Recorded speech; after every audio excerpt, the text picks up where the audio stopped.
hünkârımızın sözünü. Namun Menekşe mengingatkan sultananya bahwa raja telah berjanji padanya. Raja tidak akan pernah membunuh Pangeran Mustafa. Kıymayacaktır. Halime pun menjawab, lalu bagaimana jika dia tidak menepati kata-katanya dan membunuh Pangeran Mustafa? Mustafa'ma kıyarsam. Safiye Sultan tidak bisa dipercaya dan itu memang benar. Tapi dia juga dalam masalah sekarang. Dia mengetahuinya dan dia akan kehilangan kekuatannya. Mustafa'm son umudu. Mustafa adalah harapan terakhirnya. Gel Zülfikar. Zulfikar masuk ke tenda raja. Ia pun mengatakan kalau mereka sudah saatnya berangkat. Dengan izin Tuhan, kita akan menangkap mereka di Selat Guled. Raja pun berkata, bersiaplah dan marilah kita pergi. Nasuh pun berkata, rajaku, maafkan diriku, tapi kamu haruslah di posisi yang jauh dan di tempat yang aman. Ketika kami menyerang bandit, bagaimana kami akan melindungimu di saat kekacauan itu? Zulfikar pun berkata, jangan khawatir raja, akulah yang akan melindungimu. Nasuh pun memandang ke arah Zulfikar. Raja lalu berkata, apakah kamu mendengarnya Nasuh? Kamu tidak perlu takut. Raja pun lalu keluar dari tenda. Nasuh lalu berkata pada Zulfikar, ini bukanlah tempatmu ketika aku hadir. Zulfikar pun menjawab, ini juga bukan tempatmu ketika raja hadir.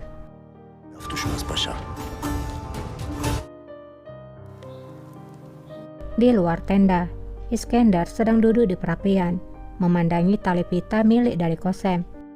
Kimden aldın onu? Raja lalu datang menegurnya dan berkata, siapa yang memberikanmu tali pita itu?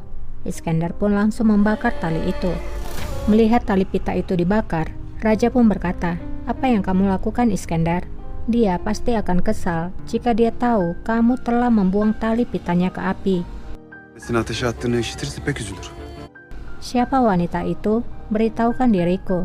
Nampaknya kalian sedang salah paham. Iskender pun menjawab, aku tidak tahu raja, hanya seorang gadis. Aku melihatnya di jalan dan aku tidak pernah melihatnya lagi. Daha sonra da görmedim zaten. Raja pun berkata, bersiaplah, kita akan berangkat. Di istana, Kosem dan Handan sedang bersama. Handan berkata, putraku sangat dermawan, bahkan seorang sultana tidak semuanya memiliki benda itu. Kosem pun menjawab, raja memang dermawan. Handan pun berkata lagi, setelah apa yang kamu lakukan pada kami, kamu pantas mendapatkannya, dan kamu harus menghargainya. Hindari kemewahan dan jangan pamer. Di sana ada banyak gadis di harem menunggu giliran mereka. Jangan membuat mereka cemburu. Kosem pun bertanya, apakah sudah ada berita dari raja?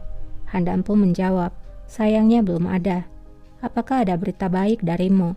Karena tidak ada seorang pun yang bersama raja sejak ia kembali pulih.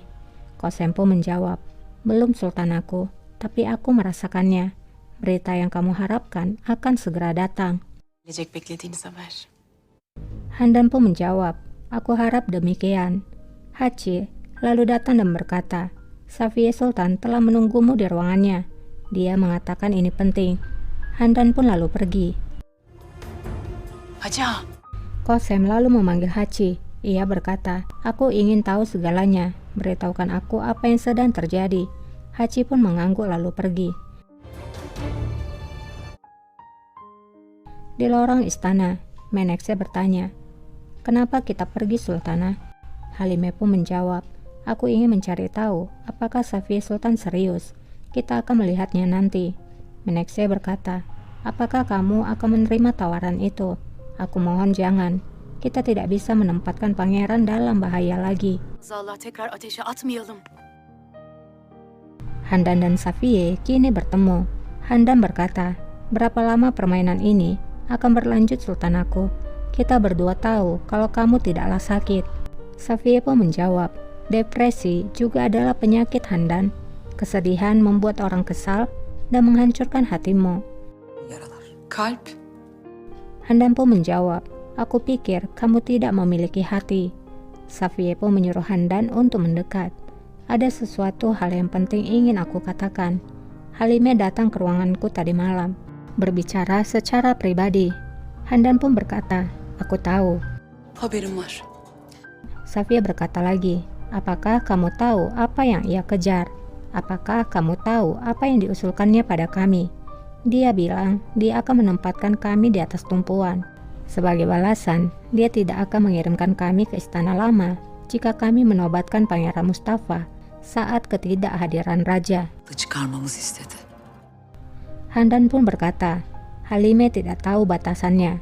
Bagaimana aku tahu jika Halime mengatakan hal itu? Mengapa aku harus mempercayaimu?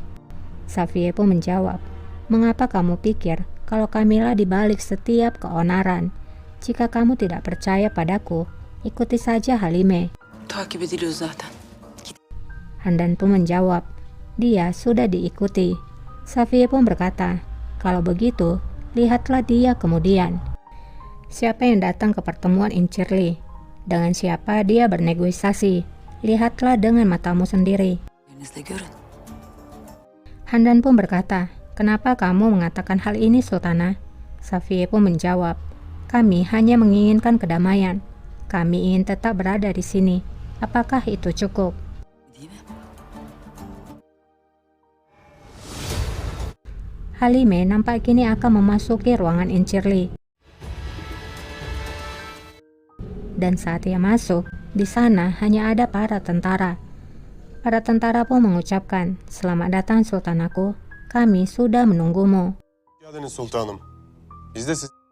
Halime pun berkata, apa yang kalian lakukan di sini? Di mana Safia Sultan? Nerede? Bağışlayın. Aga itu pun menjawab, maafkan kami Sultana, tapi kami tidak tahu mengenai Safia Sultan. Kami di sini hanya untukmu, karena kamu menulis surat tentang kekhawatiranmu terhadap kehidupan Pangeran Mustafa. Şehzade Mustafa'nın hayatından Kamu meminta kami untuk melindunginya. Halime pun menjawab, apa yang kamu maksudkan Aga? Dari mana itu berasal? Hiçbir şey yazmadım. Sizi çağırmadım. Aku tidak menulis apapun. Aku tidak memanggil siapapun. Aga itu pun kemudian menjawab, bagaimana bisa Sultanaku? Ini adalah suratmu. Aga itu lalu memberikan surat itu. mektubunuz. Dan Halime pun membacanya. Menekse tahu kalau sultananya telah dijebak. Ia pun segera berkata kalau mereka harus segera pergi. Sultanım! Namun Halime masih saja merasa bingung dan diam di sana. Hachi, Dudu dan para tentara pun masuk ke dalam.